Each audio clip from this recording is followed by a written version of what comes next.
Hello friends, the सरकारी scholar YouTube channel में आप सभी का स्वागत है। आज हम डिस्कस करने वाले हैं केमिस्ट्री के कुछ मोस्ट इम्पोर्टेंट क्वेश्चंस जो कि हमारे प्रीवियस ईयर्स में काफ़ी बार रिपीटेड हो चुके हैं। ये सभी क्वेश्चंस आपके एसएससी, एनवीएस और वेरियस कॉम्पिटिटिव एग्ज़ाम के लिए काफ़ी ज़्यादा इम्पोर्टेंट रहने वाले हैं। तो चलिए हम चलते हैं अपने क्वेश्चंस की तरफ। हमारा पहला क्वेश्चन है, chemical substances that have a bitter taste is, यानी कि ऐसे केमिकल सब्सटेंसेस जिनका कड़वा टेस्ट होता है। तो ऑप्शंस की तरफ चलते हैं। एसिड, नहीं, एसिड्स का खट्टा टेस्ट होता है। साल्ट, ये भी नहीं होगा। इसका जो आपका करेक्ट आंसर होगा वो होगा आपका बेस। तो बेसिस का क्या होता है? कड़वा टेस्ट होता है अगर हम उन्हें टेस्ट करते हैं तो। इसके बाद हमारा नेक्स्ट क्वेश्चन है, the chemical name of chalk is. Chalk जो हम ब्लैक बोर्ड पर यूज़ करते हैं लिखते वक्त, उसका केमिकल नेम क्या होता है?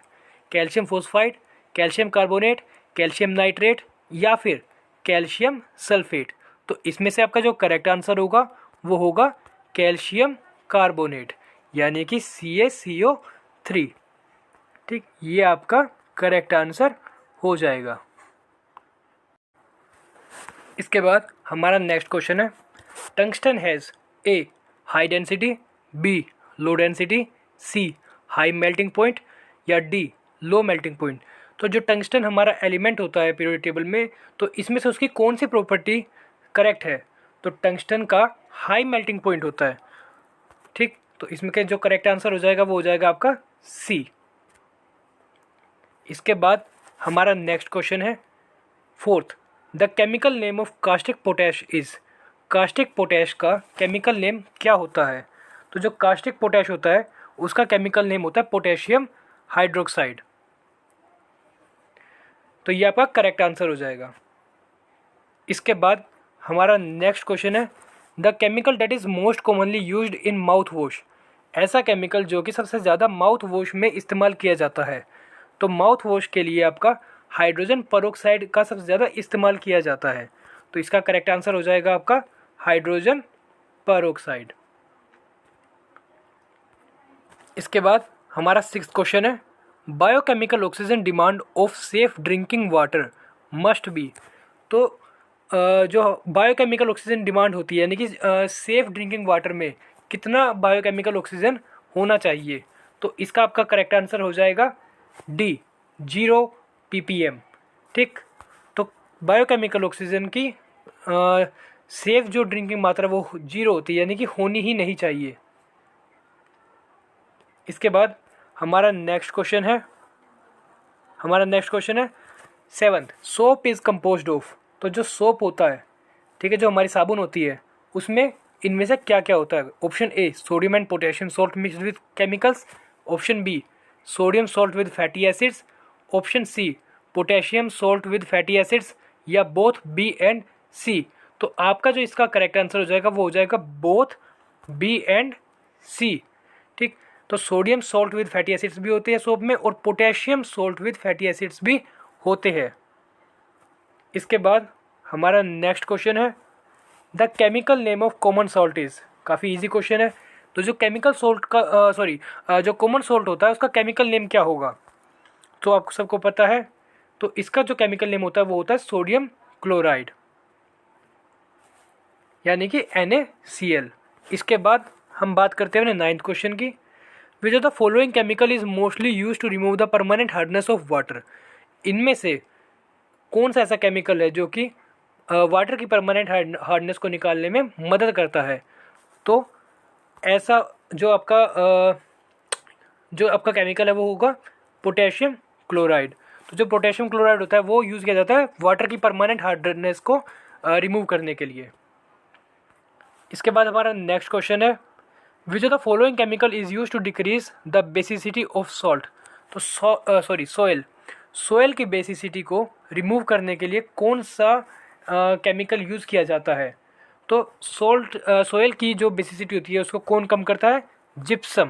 तो इसका आपका करेक्ट आंसर हो जाएगा जिप्सम। हमारा नेक्स्ट क्वेश्चन है, what is the chemical formula of ozone. तो जो ओजोन होती है हमारी ओजोन गैस, उसका केमिकल फॉर्मूला क्या होता है? तो देखिए आप सभी को पता है कि ऑक्सीजन के कुछ एलोट्रॉप्स होते हैं, ठीक है, जिसमें कि एक होता है O2 आपका, और दूसरा होता है आपका O3। तो आपका O3 ही ओजोन होता है। तो इसका जो करेक्ट आंसर हो जाएगा वो हो जाएगा O3, यानी कि जब ऑक्सीजन के 3 एटम जुड़ जाएंगे तो वो ओजोन बनाएंगे, अगर 2 एटम आपके जुड़ेंगे तो वो ऑक्सीजन बनाएंगे।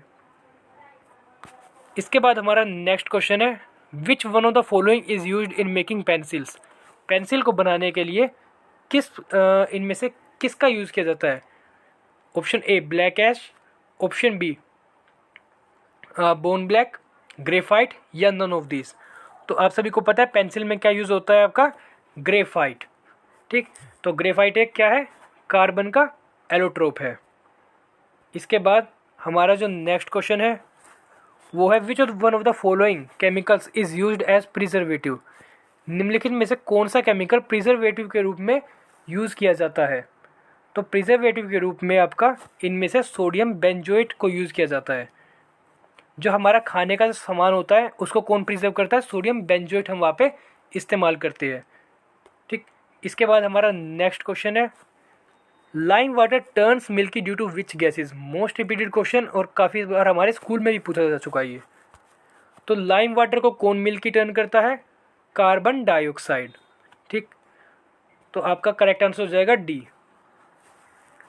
इसके बाद द लाइटेस्ट एलिमेंट इज, यानी कि सबसे हल्का एलिमेंट कौन सा है। तो कार्बन, हाइड्रोजन, हीलियम या ऑक्सीजन। तो देखिए कार्बन में आपके कार्बन का जो एटॉमिक नंबर होता है वो 6 होता है, हाइड्रोजन का एटॉमिक नंबर 1 होता है। इट मीन्स कि इनमें प्रोटॉन की मात्रा, इनका जो प्रोटॉन का नंबर है वो 6 है, हाइड्रोजन का 1 होता है, हीलियम का 2 होता है और ऑक्सीजन में आपके 8 होते हैं। तो इनमें से जो सबसे लाइटेस्ट होता है वो होगा आपका हाइड्रोजन। तो आपका करेक्ट आंसर हो जाएगा हाइड्रोजन। इसके बाद हमारा नेक्स्ट क्वेश्चन है, मरकरी इज। तो मरकरी क्या है। मरकरी एक सॉलिड मेटल है, लिक्विड मेटल है, सॉलिड नॉन मेटल है या लिक्विड नॉन मेटल है। तो आप जो हमें पता है कि जो मरकरी है वो एक मेटल है मगर वो लिक्विड फॉर्म में पाया जाता है। तो इसका करेक्ट आंसर हो जाएगा कब B, liquid metal.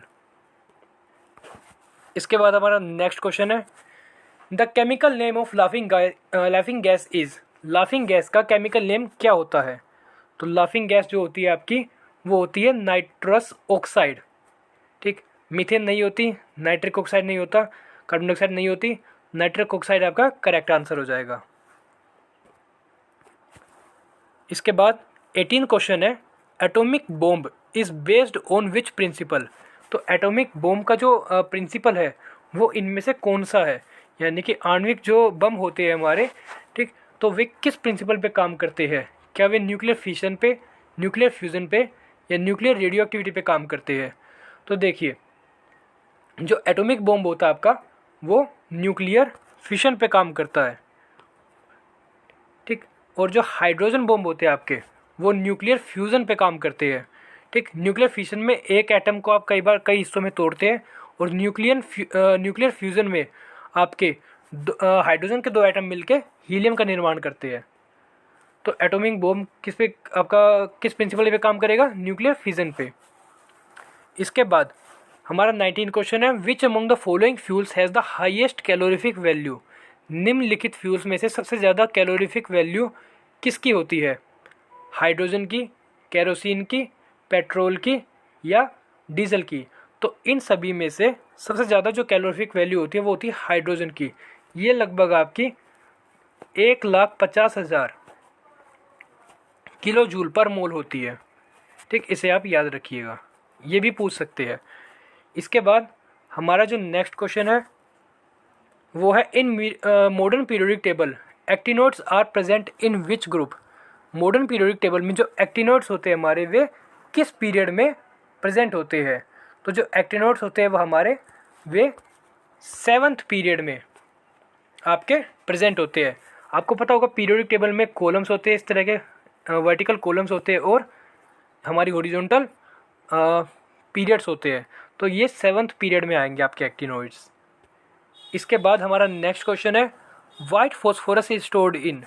White phosphorus को हम किस में स्टोर करके रखते हैं, अल्कोहल, ऑक्सीजन, वाटर या हाइड्रोजन। तो जो वाइट फॉस्फोरस होता है उसको वाटर में स्टोर करके रखा जाता है? इसका करेक्ट आंसर हो जाएगा आपका वाटर। वाइट फॉस्फोरस एक बहुत ही ज़्यादा रिएक्टिव एक एलिमेंट होता है, तो ये केमिकल वॉर्स में भी कई बार यूज़ होता है, केमिकल वेपन्स, ऐसे केमिकल वेपन्स भी यूज़ किया जाता है। इसके बाद हमारा नेक्स्ट क्वेश्चन है, which of the following elements has the greatest electron affinity? किस एलिमेंट की सबसे ज़्यादा इलेक्ट्रॉन एफिनिटी सबसे ज़्यादा होती है? इलेक्ट्रॉन एफिनिटी का मतलब है, एफिनिटी मीन्स लव, यानी कि सबसे ज़्यादा खिंचाव, यानी कि इलेक्ट्रॉन्स को अपनी तरफ सबसे ज़्यादा कौन सा एलिमेंट इनमें से आकर्षित करेगा? तो इसका आपका आंसर हो जाएगा क्लोरीन। ठीक, इसके बाद हमारा जो नेक्स्ट क्वेश्चन है वो है, stainless steel is an alloy formed from the mixture of? जो स्टेनलेस स्टील होता है उसमें कौन कौन से एलिमेंट्स होते हैं और वो किन से मिलके बनता है? तो इसका आपका आंसर हो जाएगा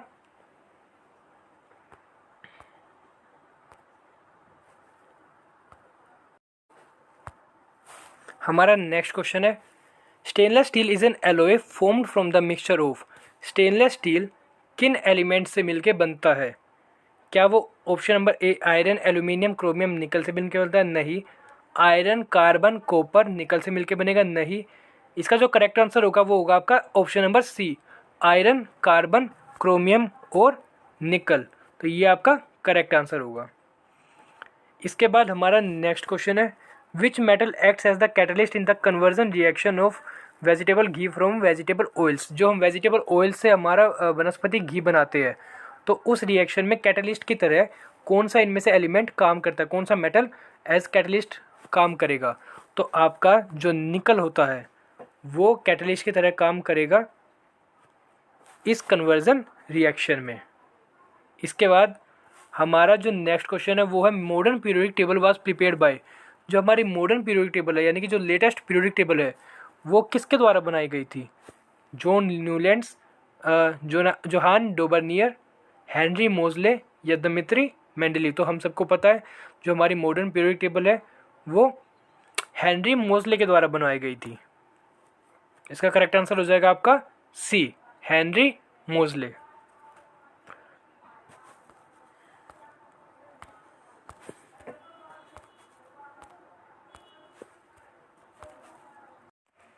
अगर आपको वीडियो अच्छी लगी तो इसे लाइक करें और ज़्यादा से ज़्यादा अपने फ्रेंड्स के पास शेयर करें, ताकि हमें ऐसी वीडियोस लाने का मोटिवेशन मिलता रहे। धन्यवाद।